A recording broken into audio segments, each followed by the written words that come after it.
My dear students, మనకి examination అందరం కూడా ఊహించినట్టు ఇది ఆన్లైన్ కాదు, ఆఫ్లైన్. 5 days ముందు నిన్నే నైటు అప్లోడ్ చేయడం జరిగింది హాల్ టికెట్స్. సో దీంట్లో బికాజ్ ఆఫ్ కోవిడ్ సందర్భంగా మేబీ ఆఫ్లైన్ ఎగ్జామినేషన్ని వీళ్ళు ప్రిఫర్ చేశారు. ఎందుకంటే number of schools minimum 2 meters distance ఉండేటట్టు చూసుకోవడం జరిగింది. సో కాబట్టి ఇది లాస్ట్ టైం కూడా ఇది ఆఫ్లైనే. బట్ అప్పటికి ఇప్పుడు 2015కి 20కి చూస్తే మనకి టెక్నాలజీ పెరిగింది కాబట్టి జనరల్గా మన అందరం కూడా ఆన్లైన్ అనుకున్నాం, బట్ ఆఫ్లైన్ కండక్ట్ చేయడం జరిగింది. Whatever it may be. So దీంట్లో భాగంగా ఇప్పుడు దీంట్లో మీకు ఆఫ్లైన్ ఎగ్జామ్ కాబట్టి లేటెస్ట్ కరెంట్ అఫైర్స్ పెద్దగా అంటే అక్టోబర్ వరకు చూసుకోవసరం లేదు, బట్ సెప్టెంబర్ వరకు సరిపోతుంది, జనవరి టు సెప్టెంబర్. దీంట్లో భాగంగా ఎక్కువగా ఈ 3-4 days ఫోకస్ పెట్టవలసిన జనరల్ స్టడీస్లో అంశం ఏంటంటే ఈ కరోనా వైరస్. ఇది ఆల్రెడీ చెప్పాను మీకు వీడియోలో, కానీ చెప్పిన తర్వాత కొన్ని అప్డేట్స్ వచ్చాయి కాబట్టి కరోనా వైరస్ లేటెస్ట్ అప్డేట్స్ మీకు దీంట్లో భాగంగా మళ్ళీ ఒకసారి రివైజ్ చేస్తాను క్విక్ రివ్యూ కింద. మీకు రేపు ఎగ్జామినేషన్స్లో ఎక్కువగా మార్కులు వచ్చే అవకాశం ఉందన్నమాట. దీంట్లో భాగంగా చూస్తే మనకి first of all before going to know corona virus, మనం అసలు వైరస్ అంటే ఏంటి అంటే చూస్తే ఈ వైరస్ అనే పదము లాటిన్ పదం, అంటే విరియాన్ అంటాం దీన్ని లాటిన్లో. సో విరియాన్ అంటే పాయిజన్ అనమాట, అంటే విషపూరితమైనది వైరస్ అంటే. First of all let us discuss ఈ virus, then go to corona virus. So ఇక్కడ వైరస్ అనగా Latin word, virion, poison meaning అనమాట. ఈ వైరస్ యొక్క ఫీచర్స్ ఏంటి, ఏ విధంగా ఉంటుందనేది ఇప్పుడు చూద్దాం. ఓకే, వైరస్ స్ట్రక్చర్ మనం మైక్రోస్కోప్లో చూస్తే ఈ విధంగా ఉంటుంది. ఈ వైరస్లో అసలు వైరస్ అంటే ఏంటి, what is a virus?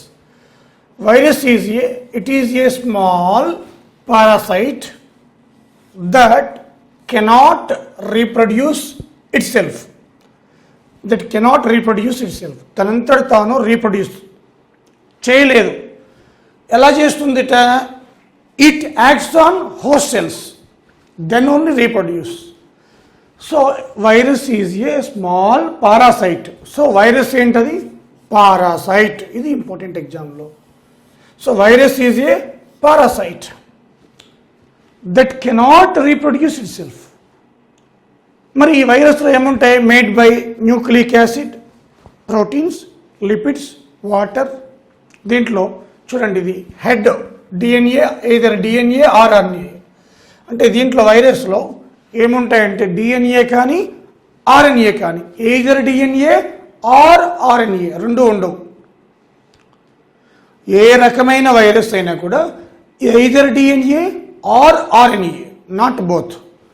So దీంట్లో చూడండి, ఇది హెడ్, ఇక్కడ ఈ హెడ్, ఇదంతా హెడ్. ఇది తొడుగు, షెత్ అంటాం, తొడుగు. ఇది క్యాప్సిడ్, ప్రోటీన్ క్యాప్సిడ్, ఇదంతా ప్రోటీన్ క్యాప్సిడ్. ఇది కోర్, ఇవన్నీ స్పైక్స్, సర్ఫేస్ ప్రోటీన్స్. చూడండి ఇక్కడ ఇది కూడా మళ్ళీ స్ట్రక్చర్ క్యాప్సిడ్, ఆర్ఎన్ఏ. అంటే different, either DNA or RNA. ఇక్కడేమో ఆర్ఎన్ఏ ఇచ్చాడు, అక్కడ డిఎన్ఏ ఇచ్చాడు. ఆర్ఎన్ఏ క్యాప్సిడ్ ప్రోటీన్స్, లేదా DNA capsid proteins, surface proteins అంటాం. ఇవన్నీ స్పైక్స్. చూడండి ఇవంతా స్పైక్స్ అంటారు. స్పైక్స్ అంటే ఒక రిసెప్టర్గా, దీని ద్వారానే మనకి హోస్ట్ సెల్లోకి ఎంటర్ అయిపోతుంది. హోస్ట్ జీవులు, పరాన్నజీవి, పారాసైట్ అంటే పరాన్నజీవి, ఇతర జీవుల మీద ఆధారపడి పెరుగుతుంది. ఇతర జీవులు ప్రవేశించాలంటే స్పైక్స్ ద్వారా వెళుతుంది అనమాట.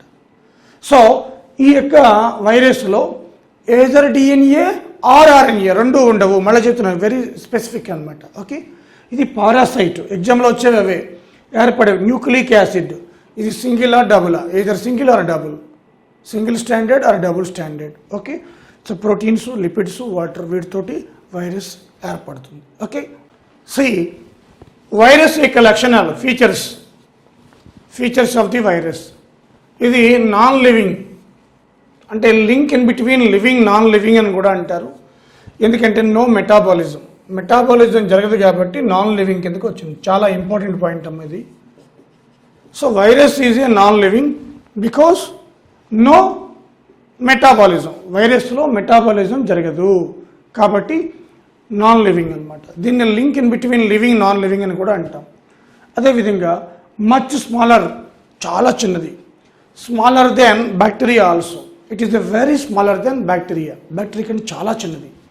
అదేవిధంగా no cell membranes, no cytoplasm, no ribosomes, no cell organelles. ఇవన్నీ లేకపోతే అది ప్రోటీన్స్ని, అదేవిధంగా సెల్స్ని, కణాలను తయారు చేసుకోలేదు. కణాలు తయారు చేసుకోలేకపోతే ఏ విధంగా ఉంటుంది? ఆ జీవే కాదు అది. మనలో కణాలు తయారవుతుంటే చనిపోతుంటే తయారవుతూ ఉంటాయి. So cannot make own cells and own proteins.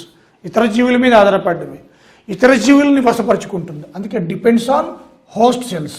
అది అప్పుడే రీప్రొడ్యూస్ అవుతుంది. ఇతర జీవుల మీద ఆధారపడి, పరాన్న జీవుల మీద ఆధారపడి అప్పుడు. సపోజ్ ఈ మార్కర్లో ఉందనుకోండి, ఇది నాన్ లివింగ్, నా బాడీలోకి వెళ్తే లివింగ్గా మారిపోద్ది. అందుకే link in between living, non living అనమాట. సో ఈ మార్కర్ నుంచి అది వాటర్లో ఉండే నాన్ లివింగ్, నా బాడీలోకి వెళ్తే వాటర్ ద్వారా లివింగ్గా అయిపోతుంది. నా బాడీలో సెల్స్ని ఆక్యుపై చేసుకుంటుంది అనమాట. ఓకే, అందుకని డిపెండ్స్ ఆన్ హోస్ట్ సెల్స్. అలాగే దీనికి జెనెటిక్ ఏంటి అట, ఎయిదర్ డిఎన్ఏ ఆర్ ఆర్ఎన్ఏ, రెండు కాదు,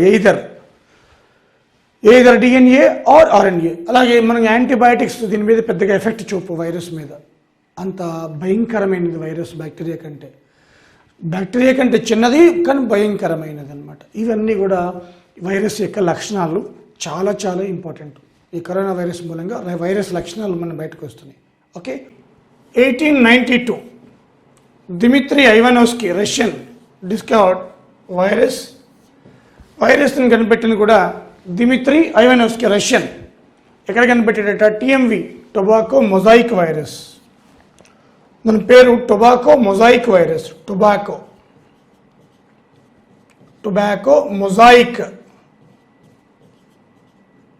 మొజాయిక్ వైరస్. ఆ తర్వాత దీనికి ఆ పేరు పెట్టి క్రిస్టలైజ్ చేసింది ఎం స్టాన్లీ 1935లో. ఎం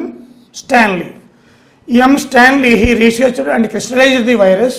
బట్ 1892లో Dmitri Ivanovsky the first virus discovered in tobacco leaves, tobacco mosaic virus. మరి ఇక్కడ చూస్తే ఈ భూమి మీద వైరస్లు 6828 6828 వైరస్లు పేర్లు పెట్టారు. 6828 వైరస్లకి పేరు పెట్టారు. చూడండి ఎన్ని వైరస్లు పేరు పెట్టారు. వాటిలో లార్జెస్ట్ ఏదంటే మిమీ వైరస్. ఇది 1992లో కనిపెట్టారు, 2003లో కన్ఫర్మ్ చేశారు. Mimi virus largest. Circo virus smallest, 20 nanometres, అది 400 నానోమీటర్స్. సో 20 to 400 నానోమీటర్స్ మధ్యలో ఉంటూ ఉంటాయి వైరస్లు. Smallest virus on the earth circo, largest mimi virus అనమాట. ఓకే, సో ఈ కరోనా ఇది ఆర్ఎన్ఏ గ్రూప్. కరోనా వైరస్ అనేది ఆర్ఎన్ఏ గ్రూప్ అట, not DNA group, RNA group. ఈ కరోనా వైరస్ లాటిన్ వర్డ్. ఈ కరోనా వైరస్ అనేది లాటిన్ వర్డ్. చూస్తే దీన్ని క్రోన్ ఆర్ రెత్ అంటే తొడుగు అనమాట, కిరీటం. ఇది ఒక కిరీటం. కరోనా అంటే కిరీటం, లాటిన్ వర్డ్. దీనికి పేరు పెట్టింది జూన్ అల్మిడా డేవిడ్ టైరెల్. 1968 నుంచి అఫీషియల్గా యూజ్ చేస్తున్నారు. 1930లోనే పరిశోధనలు జరిగాయి. చెప్తాను మీకు బ్యాక్గ్రౌండ్. ఈ వైరస్, కరోనా వైరస్ మనిషిలోకి నోస్ ద్వారా, మౌత్ ద్వారా, ఐస్ ద్వారా, రీసెంట్గా అమెరికాలో కనిపెట్టారు ఎయిర్ ద్వారా కూడా స్ప్రెడ్ అవుతుంది. ఎయిర్ ద్వారా స్ప్రెడ్ అయ్యి నోస్, మౌత్, ఐస్ ద్వారా బాడీలోకి వెళ్తుందట ఈ వైరస్. ఇది లంగ్స్కి ఎఫెక్ట్ అవుతుంది. లంగ్స్లో ఊపిరితిత్తులు, ముఖ్యంగా రెడ్ సెల్స్, ఎర్ర రక్త కణాలు. దీంట్లో టైప్ 1, టైప్ 2 ఉంటాయి. టైప్ 1 మనకి రక్తాన్ని O2 సప్లై చేస్తాయి, ఆక్సిజన్. టైప్ 2 మనకి రక్త నాళాలు దెబ్బతినకుండా కాపాడుతాయి అన్నమాట. అవి డిస్ట్రాయ్ చేస్తుంది ఇది. సో లంగ్స్లో ఉన్న రక్తనాళాలని టైప్ 2ని, అలాగే టైప్ 1 కూడా డిస్ట్రాయ్ చేస్తుంది. సో లంగ్స్కి ఎఫెక్ట్ అవుతుంది. ఫస్ట్ టైం అఫీషియల్గా 68 నుంచి యూజ్ చేస్తూ వస్తున్నాం. ఓకేనా, పేరు పెట్టింది మాత్రం కరోనా అని, June Almeida David Tyrrell. Okay, nose, mouth, eyes ద్వారా కూడా బాడీలోకి వెళ్తుంది. ఇది RNA group, not DNA. First corona virus చూస్తే మనకి 1930sలో ఇన్ఫెక్షియస్ బ్రాంకైటిస్ డిసీజ్. ఇది లంగ్స్కి వస్తుంది. బ్రాంకైటిస్ అంటే లంగ్స్, సీవియర్ లంగ్ ఇన్ఫెక్షన్. ఇది చికెన్స్ అంటే కోళ్లలో కనిపెట్టారు. Arthur Schalk M C Hawn. Arthur Schalk M C Hawn. ఆ తర్వాత 1967లో ఇది మనుషుల్లో కనిపెట్టారు. B814229E OC43 ఇది లండన్లో పరిశోధన చేశారు. హ్యూమన్ కరోనా వైరస్ నేమ్స్ అన్నమాట ఇవన్నీ కూడా. 30sలోనే మన కోళ్ళలో కనిపెట్టారు. 67లో ఇక 68 నుంచి అఫీషియల్గా యూజ్ చేసుకుంటూ వస్తున్నాం అనమాట. సో సడన్గా అవుట్ బ్రేక్ అయింది 2019లో వుహాన్ సిటీలో, you know very well. So ఇవి పాత నేమ్స్ అన్నమాట. ఓకే, ఈ వ్యాధి ఎలా స్ప్రెడ్ అయింది? వుహాన్ సిటీలో, చైనాలో వుహాన్ సిటీలో, అది హుబై ప్రావిన్స్లో ఉంది. Hubei province. జనరల్గా Wuhan city everybody knows very well, కానీ province belongs to which province? Hubei province. ఇది ఇంపార్టెంట్. ఫస్ట్ కేసు December 1, 2019 అఫీషియల్గా చైనాలో రికార్డ్ అయింది. ఫస్ట్ కేసు చైనాలో December 1. అది ఎక్కడ? Huanan market or Wuhan lab నుంచి వచ్చి ఉండాలి. ఇది హునాన్ మార్కెట్ అంటే wild market, sea market, wild market. Huanan market or Wuhan lab, ఇంకా స్పష్టత లేదు ఇప్పటివరకు, చెప్పడం లేదు. చైనా అన్ని విషయాలు హైడ్ చేస్తుంది. బట్ ఇండియా వచ్చేటప్పటికి ఫస్ట్ కేసు, ఇది ఇంపార్టెంట్ మనకి ఎగ్జామ్లో, January 30 Kerala, very important. January 30 కేరళలో ఫస్ట్ కేసు ఇండియా. December 1 ఏమో చైనా 2019, అది 2020. Is it. మార్కెట్ కూడా wild market. Australia prime minister కూడా దాన్ని మూసేయమని చెప్పిండు మార్కెట్ని. సో ఇది మనకి ఎగ్జామ్ పాయింట్ ఆఫ్ వ్యూలో చాలా important. Okay, suspected sources of animals అంటే ఏ జంతువుల నుంచి వచ్చి ఉండొచ్చు? పాంగోలిన్, అలుగు అంటాం. అలుగు, పాంగోలిన్ అంటే అలుగు, అలుగు లేదా గబిలాల్, బ్యాట్స్. ఇదే ఫస్ట్ ప్రయారిటీ ఇచ్చారు. అలుగు నుంచి వచ్చి ఉండవచ్చు అనేది వాళ్ళ వాదన. సిమ్టమ్స్ ఏంటి? Dry cough, fever, cold, headache, respiratory problems. ఈ సిమ్టమ్స్ లేకపోయినా కూడా వస్తుంది ఈ మధ్య, అంటే మ్యూటేషన్ అంటాం, అంటే చేంజ్ అవుతుంది. దానికి RNA చేంజ్ అవుతూ వస్తుంది. సిమ్టమ్స్ ఇవే ఉండాలని లేదు. Common symptoms body pains, fever, headache, cough, ఇవన్నీ కూడా common symptoms. Okay, corona test ఇవి ప్రధానంగా 3 రకాలు. Number 1 RT-PCR, number 2 antigen test లేదా దీన్ని ర్యాపిడ్ డయాగ్నోస్టిక్ టెస్ట్ అంటారు. నెంబర్ 3 యాంటీబాడీ టెస్ట్, దీన్ని serology test or blood test అంటారు. టోటల్ 3 ఉన్నాయన్నమాట. దాంట్లో RT-PCR real time polymerase chain reaction, అంటే దీంట్లో ఆ వైరస్ యొక్క RNAని టెస్ట్ చేస్తారు, ఉందా లేదా అని. సో వైరస్ ఉందా లేదా అని టెస్ట్ చేస్తారు. RT-PCR ఫస్ట్లో ఇదే చేసేవాళ్ళు, ఇది చాలా టైం పడుతుంది but perfect accurate. RT-PCR RNA test అంటారు దీన్ని, real time polymerase chain reaction. ఎందుకంటే కోవిడ్ అంటే RNA గ్రూపే కదా. రెండోది మనకి ర్యాపిడ్ డయాగ్నోస్టిక్ టెస్ట్, RDT, కొత్తగా కనిపెట్టారు. ఇది యాంటీజెన్ టెస్ట్. సో దీనివల్ల ఏమవుతుంది అంటే ఇప్పుడు మనకి ర్యాపిడ్ ఎక్కువ మందికి త్వరగా చేయొచ్చు అనమాట యాంటీజెన్ టెస్ట్ వల్ల. యాంటీబాడీస్ టెస్ట్, ఈ 2 ఆపోజిట్లో ఉంటాయి, అందుకే 2 టెస్టులు పెట్టారు. సో యాంటీబాడీస్ అంటే రోగి యొక్క, అంటే ఒక రోగిలోకి వచ్చిన తర్వాత ఈ యొక్క వైరస్ ఎంటర్ అయిన తర్వాత కొన్ని రోజుల తర్వాత అప్పుడు మన బాడీలో యాంటీబాడీస్ ఉత్పత్తి అవుతాయి ఎక్కువ. దాని ఆధారంగా నిర్ధారిస్తారనమాట. ఈ మధ్య మనకి CCMB కొంతమంది శాంపుల్స్ తీసుకుందనమాట, బ్లడ్ 10,000 మంది. దాంట్లో చాలా మందిలో యాంటీబాడీస్ డెవలప్ అయ్యాయి, అంటే వాళ్ళు తెలియకుండానే వచ్చిపోయింది అనమాట. So antibodies test, antigen test and RT-PCR test. అయితే వీటికి ఎలా తీసుకుంటారు అంటే రోగి యొక్క ఇన్ని విధాలుగా తీసుకుంటారు. స్వాబ్ అంటే చెమట, నాసల్ ఆస్పిరేట్, స్ఫుటం అంటే ఉమ్మడం, ప్లమ్లా ఉంటుంది స్ఫుటం, నాసల్, ట్రాకియల్ ఆస్పిరేట్ అంటే లోపలికి పెట్టి తీసుకుంటారు అనమాట. ఇలా ఇన్ని రకాలుగా శాంపిల్స్ తీసుకుంటారు.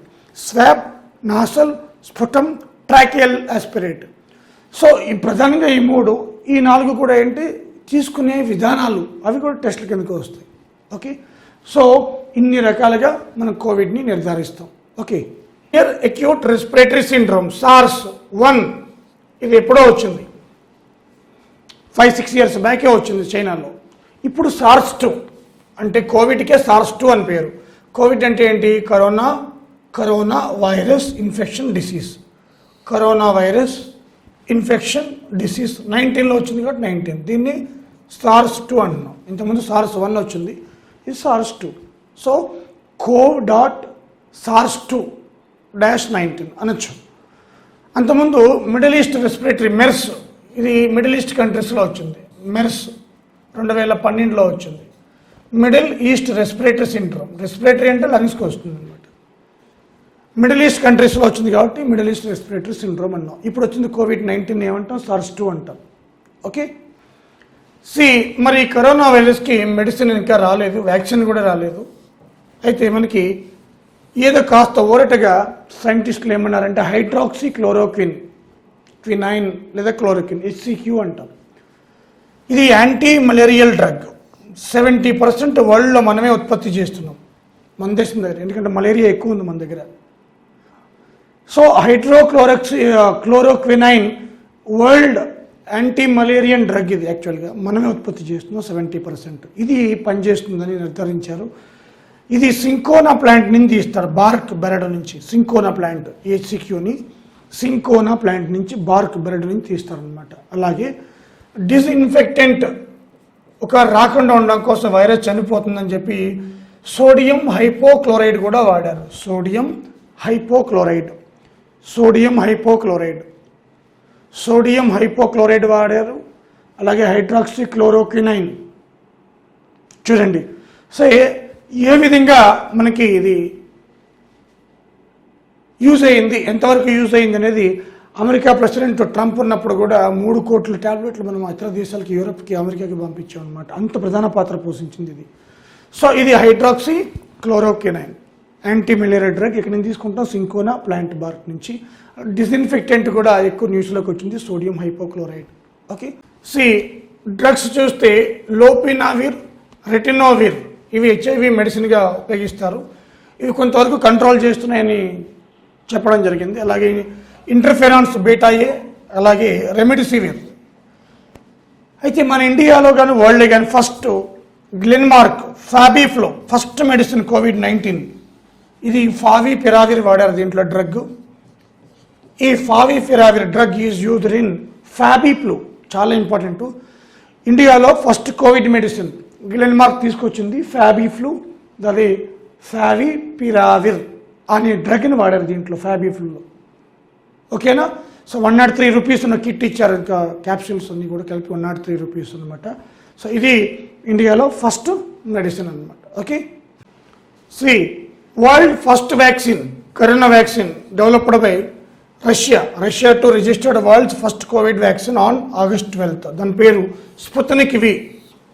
ఇంతకుముందు ఫస్ట్ హ్యూమన్ మేడ్ శాటిలైట్ కూడా వాళ్ళది స్పుత్నిక్ 1, ఇప్పుడు స్పుత్నిక్ వి. సో వ్యాక్సినేషన్, స్పుత్నిక్ వి అంటే 5 అనమాట, నథింగ్ బట్.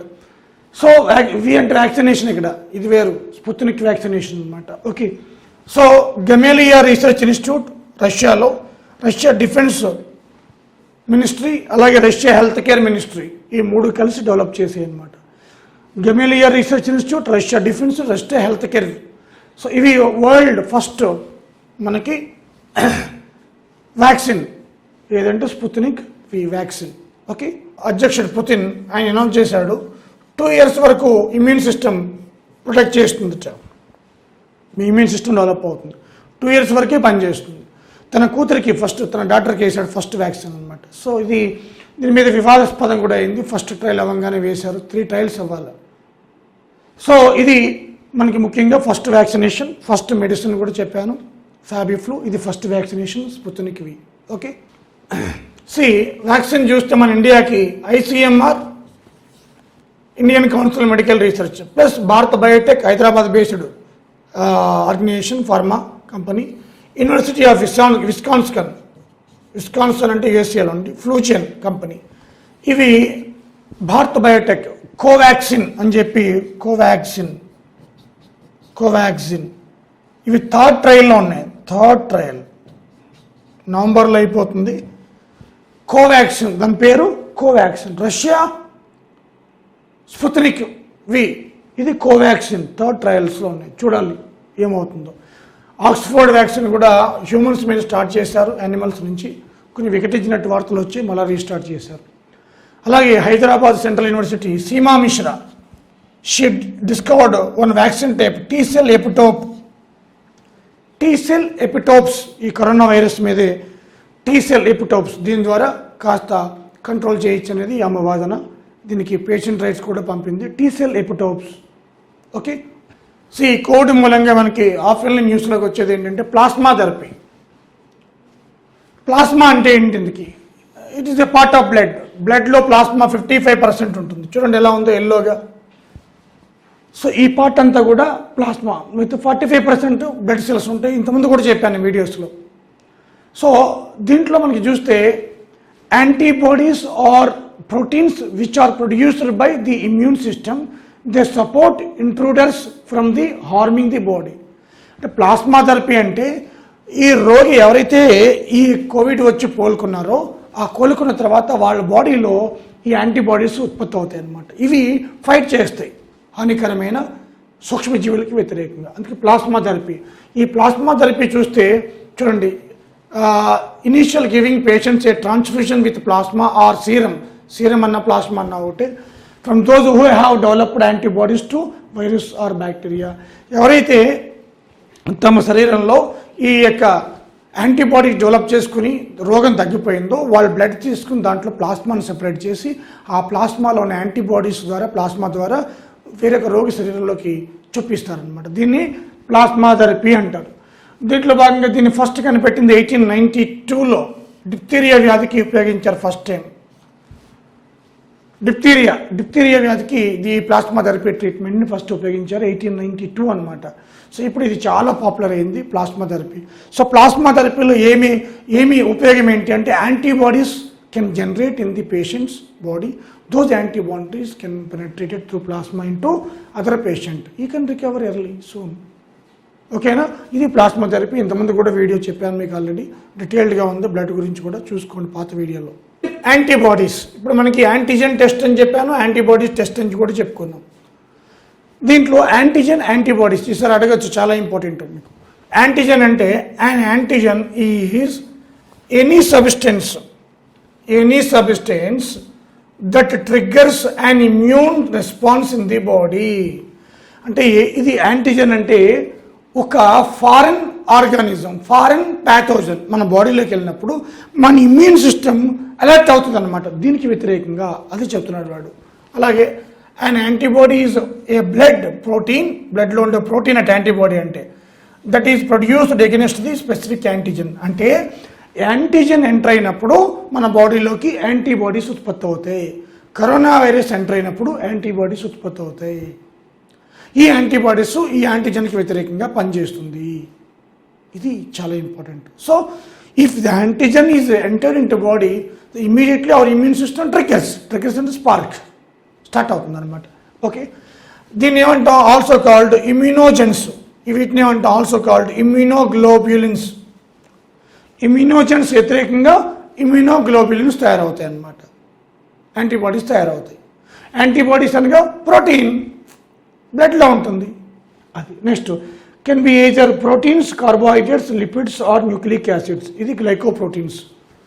ఇవి యాంటీబాడీస్ గ్లైకోప్రోటీన్స్. ఇవి మాత్రం either proteins, carbohydrates, lipids or nucleic acid. Antigens ఏమైనా ఉండొచ్చు. ఇది వ్యాధికారక జీవి అంటే డిసీజ్ని కలిగిస్తుంది. A disease can be generated by antigens. ఇది ఎగెనిస్ట్ డిసీజ్ ఫైట్ చేస్తుంది. Antibodies fight against disease. Antigens responsible for disease. Cause for disease, fight disease against disease. This is the very important. So antigens, antibodies, plasma therapy. Okay, ఇలా మనకి వినబడుతున్నది ఏంటంటే heard immunity. What is heard immunity? When most of population is immune to an infectious disease. చాలామంది జనాభా immune అంటే వ్యాధి నిరోధక శక్తి ఉంటుంది వ్యాధులకు వ్యతిరేకంగా. This provides indirect protection of or herd immunity. Herd immunity అంటే స్వతంత్రంగా మనకి బాడీలో కలిగే ఇమ్యూన్ సిస్టమ్ యాంటీబాడీస్ ఉత్పత్తి అవడం ఏదైనా వ్యాధికారక లక్షణాలకు వ్యతిరేకంగా, దాన్ని మనం హెర్డ్ ఇమ్యూనిటీ అంటాం. అలా కాకుండా మనకి ఈ హెర్డ్ ఇమ్యూనిటీ వేరే రకంగా కూడా వస్తుంది. ఎలాగా? By taking vaccination. ఇక్కడ చూడండి, vaccine helped to establish heard immunity. చాలా ఇంపార్టెంట్. వ్యాక్సిన్ తీసుకోవడం వల్ల అదేంటి మీసల్స్, మమ్స్, పోలియో, చికెన్ పాక్స్ ఏదైనా కావచ్చు. If we take vaccine it helps as the heard immunity. ఇప్పుడు ప్లాస్మా థెరపీ ఉంది, అది ప్యాసివ్ ఇమ్యూనిటీ. ఒక వ్యక్తిలో ఉన్న ఇమ్యూన్ సిస్టమ్ని మనం బూస్ట్ చేసి మళ్ళీ ఇంకో వ్యక్తిలో చెప్పిస్తాం without any medicine, injection, vaccination. దాన్ని ప్యాసివ్ ఇమ్యూనిటీ అంటారు. So plasma therapy what type of immunity? Passive, PASSIV, passive immunity. But ఇది herd immunity by vaccine. So కరోనాకి వ్యాక్సిన్ రాలేదు కాబట్టి మనకి ఇంకా హెర్డ్ ఇమ్యూనిటీ రాలేదు. చూడండి, we need herd immunity by vaccination or by food. ఆహారంగా తీసుకున్నా కూడా మనం ఇమ్యూన్ సిస్టమ్ కలిగి మంచి ఆహార అలవాట్లు. సో అది హెర్డ్ ఇమ్యూనిటీ అనే పదం కొత్తగా వచ్చిందనమాట. ఓకే, ప్లాస్మా థెరపీ ఇస్తే మనం దాని ద్వారా వస్తే ప్యాసివ్ ఇమ్యూనిటీ, ఇది హెర్డ్ ఇమ్యూనిటీ స్వతంత్రంగా వస్తాయి. వ్యాక్సిన్ ద్వారా కూడా హెర్డ్ ఇమ్యూనిటీ. ఓకే, వ్యాక్సినే ఇమ్యూన్ సిస్టమ్. ఎపిడమిక్, పాండమిక్ ఇవి మనకి న్యూస్లోకి వచ్చాయి. ఇవి ఇంతకుముందు కూడా చెప్పాను. ఎండమిక్ అంటే ఒక వ్యాధి పర్టికులర్ రీజన్లో మాత్రమే స్ప్రెడ్ అవుతే, అక్కడ మాత్రమే ఉంటే దాన్ని ఎండమిక్ అంటాం. Confine to same place only. Sleeping sickness example. Epidemic అంటే ముఖ్యంగా మనకి sudden out break of A disease which spreads other areas. Example cholera epidemic. ఇది పాండమిక్, సడన్ అంటే and epidemic disease more than 2 countries spread అవుతుంది, దాన్ని pandemic అంటాం. Pandemic. So ఈ corona is a pandemic. More than 2 countries సడన్గా spread అయింది వుహాన్లో, అది more than 2 countries వెళ్ళిపోయింది కాబట్టి మనకి corona is a pandemic disease. So ఈ వ్యాధి వచ్చినప్పుడు కొన్ని చట్టాలు వచ్చాయి మనకి. 1897 బ్రిటిష్ వాళ్ళు ఎపిడమిక్ యాక్ట్ ఒక చట్టం వచ్చింది, అంటువ్యాధుల చట్టం. ఇది పాండమిక్ యాక్ట్, ఎపిడమిక్ యాక్ట్. ఎపిడమికే పాండమిక్ అయింది. సో దాంట్లో కంటైన్మెంట్ అనే పదం కేసీఆర్ గారు కూడా ఉపయోగించారు. కంటైన్మెంట్ అంటే బంధించడం, అష్టదిగ్బంధనం అనమాట. 2009లో స్వైన్ ఫ్లూ పూణేలో వచ్చినప్పుడు ఈ కంటైన్మెంట్ యాక్ట్ 1997 ఉపయోగించారు. 2015లో డెంగ్యూ, మలేరియా వచ్చినప్పుడు చండీగఢ్లో ఉపయోగించారు. 2018లో కలరా వచ్చినప్పుడు గుజరాత్లో ఉపయోగించారు. మళ్ళా 2020లో ఇప్పుడు దేశం అంతా ఉపయోగించారు.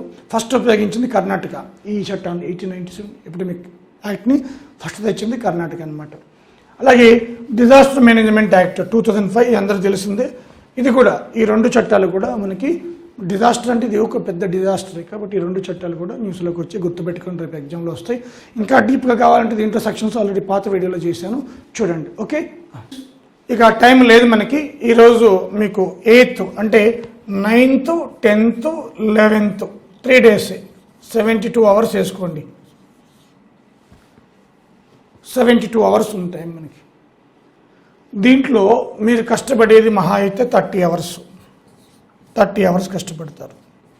30 hoursలో 10 hours అదేవిధంగా మీకు ఈ రోజుతో కలుపుకుంటే 40 hours టోటల్. ఈ రోజుతో కలుపుకుంటే +10 టుడేతో కలుపుకుంటే మొత్తం 10, 40 గంటలు 40 hours. అంటే మీరు చదివేది 40 hoursలో 10 to 15 hours మీరు ఈ కరెంట్ అఫైర్స్ బ్రషప్ చేయడానికి వాడండి. టెక్నికల్ ఏం టచ్ చేసిన ఇప్పుడు మీకు అది రాదు. టెక్నికల్ పక్కన పెట్టి ప్రస్తుతానికి ఈ 2-3 రోజులు 10 to 15 hours బ్రషప్ చేసుకోండి కరెంట్ అఫైర్స్. నా ఓల్డ్ వీడియోస్ ఉన్నాయి. ముఖ్యంగా ఇది ఆఫ్లైన్ ఎగ్జామ్ కాబట్టి ఇక అక్టోబర్ పెద్దగా పట్టించుకోకండి. మీరు జనవరి, ఫిబ్రవరి, మార్చ్ బాగా చదవండి, ఎందుకంటే నోటిఫికేషన్ పడింది మంత్ కాబట్టి. ఏప్రిల్, మే ఎగ్జామినర్లు ఎక్కడికి స్ట్రిక్ట్గా అమలు అయింది కాబట్టి ఈ 3 నెలలు కూడా మనకి. తర్వాత జూన్, జూలై ఇక్కడ ఈ కరెంట్ అఫైర్స్ బాగా చదవండి. ఆగస్టు, సెప్టెంబర్ కూడా చూసుకోండి, సెప్టెంబర్ వరకు సరిపోతుంది. But July, June, May, April, March ఇవి కరెంట్ అఫైర్స్. ఈ 4 నెలలు బాగా చదవండి, 4-5 నెలలు కూడా. సో ఇక సెప్టెంబర్ లాస్ట్ వరకు ఆపేసేయండి, ఎందుకంటే అక్టోబర్, నవంబర్ ఇది టైం ఉంటే చూసుకోండి. బట్ నేనైతే జనవరి నుంచి అన్నీ కూడా బర్నింగ్ ఇష్యూస్ అన్నీ చేసుకుంటూ వచ్చాను. ఇప్పుడు మీరు చూసే వీడియోస్ చూడండి. అదేవిధంగా టెస్ట్ పేపర్స్ చెప్పాను మీకు, కరెంట్ అఫైర్స్ 7 టెస్ట్ పేపర్స్, అవి బాగా చేయండి అన్నీ పెట్టాను. నా వీడియోస్ ఈ టెస్ట్ పేపర్స్ సరిపోతాయి. అదే మిగతా టైం ఏదైతే ఉందో ఇక 20 hours మీరు ఏం చేస్తారంటే Telangana geography, Telangana history, freedom movement అది చూడండి ఒకసారి. Telangana policies, Telangana geography, Telangana history ఒకసారి అలా పైన ఒక 5 గంటలు చూడండి కదా. అదేవిధంగా 10 to 15 hours కరెంట్ అఫైర్స్. ఇవి మీకు 30 to 35, 40 hours లోపు ఈ 3 రోజులు చేసే పని మీరు ఇది. ఓకేనా? సో లోకల్వి కరెంట్ అఫైర్స్, నేషనల్వి బాగా చూడండి, ఇంటర్నేషనల్ తగ్గించడం ఏమి కాదు. ఇప్పుడు ఈ వీడియో ఏ వీడియో అయితే చేశానో అప్పుడు నేను కరోనా వైరస్ మీద, పాత వీడియో కూడా ఇదే బట్ కొంచెం బ్రీఫ్గా చేశాను. అప్పుడు ఇవి కంపల్సరీ చూడండి, ఎందుకంటే చాలా ఇంపార్టెంట్. కరోనా మీద ఈసారి రావచ్చు. సో వైరస్ అంటే ఏంటి, ఆ ఫీచర్స్ ఏంటి, డిఎన్ఏ ఏంటి, ఆర్ఎన్ఏ, డిఎన్ఏ గ్రూపా, ఆర్ఎన్ఏ గ్రూపా, కరోనా వైరస్, ఇవన్నీ కూడా ఈ వీడియోలో అన్నీ ఇచ్చాను మీకు. ప్లాస్మా థెరపీ, హెర్డ్ ఇమ్యూనిటీ, ఓకేనా. సో మీకు ఈ విధంగా ప్లాన్ చేసుకోండి. మీరు ఇక నేషనల్ ఈవెంట్ టచ్ చేయొద్దు, ఓకేనా. డియర్ ఫ్రెండ్స్, రూపాయి ఏఎస్ అకాడమీ మీకు ఈ యొక్క 6-7 నెలల్లో కూడా మార్చి నుంచి ఎవరైతే హెచ్ఎండబ్ల్యూఎస్ తీసుకున్నారో వాళ్ళందరికీ కూడా మేము అతి తక్కువ ఫీజు తోటి ఎక్కువగా మేము డీప్గా ఎగ్జామ్ ఓరియంటేషన్లో మీకు ఈ యొక్క సిలబస్ని అందించడం జరిగింది. సో ఇంతకాలం మీకు ఎంతో కష్టపడ్డారు. ఈ కష్టానికి ప్రతిఫలం వచ్చే రోజు ఒక 3 డేస్లోనే ఉంది. జాగ్రత్తగా చదవండి, ఏం టెన్షన్ తీసుకోవద్దు. ఈ 3 రోజుల్లో కరెంట్ అఫైర్స్ని బ్రషప్ చేసుకోండి. అలాగే Telangana history, Telangana geography, Telangana policies ఒక్కొక్క 5 అవర్స్ చూడండి, బ్రషప్ చేసుకోండి. నా కరెంట్ అఫైర్స్ వీడియోస్ చూడండి. జనవరి నుంచి సెప్టెంబర్ వరకు వీడియోస్ మొత్తం చూడండి. సో అలాగే టెస్ట్ పేపర్లు చేయండి, సరిపోతుంది. ఏం టెన్షన్ ఉంటుంది. 11th నైట్ మాత్రం హ్యాపీగా పడుకోండి. సో అదేవిధంగా మేము మార్చిలో స్టార్ట్ చేసాం హెచ్ఎండబ్ల్యూఎస్. సో ఎంతో చీప్గా 2000 రూపాయలకి ఈ 7-8 నెలలు కూడా ఇవ్వడం జరిగింది. సో మేము 45 డేస్ అనుకున్నాం, మళ్ళీ 8 నెలల వరకు వెళ్ళిపోయింది. ఆ బడ్జెట్ అంతా కూడా మేమే భరించాం, లాస్ అయినా కూడా. మీకు ఉద్యోగం వస్తే అదే చాలు. రూపాయి ఏఎస్ అకాడమీ ఎప్పుడు సపోర్ట్గా ఉంటుంది మీ అందరికీ కూడా. సో మీరు ఎటువంటి అధైర్యపడకుండా చక్కగా జనరల్ స్టడీస్ పేపర్ అందరూ చక్కగా రాస్తారు. ఇది ఒక్కసారి రివిజన్ చేసుకోండి ఈ యొక్క వీడియోని. కరోనా ఎందుకంటే వరల్డ్ వైడ్ కాబట్టి ఇది కంపల్సరీ దీని నుంచి క్వశ్చన్లు వస్తాయి. సో ఎటువంటి నెర్వస్ కాకుండా మీకు ముందుగానే వెళ్ళండి. 2-3 అవర్స్ ముందు కోవిడ్ ప్రోటోకాల్స్ ఉంటాయి కాబట్టి, హాల్ టికెట్లు లాగా మెన్షన్ చేశారు కాబట్టి. సో రూపాయి ఏఎస్ అకాడమీ ఎప్పుడు మీకు సపోర్ట్గా ఉంటుంది. Thank you very much. Wish you all the best friends. Wish you all the best. Okay, God bless you.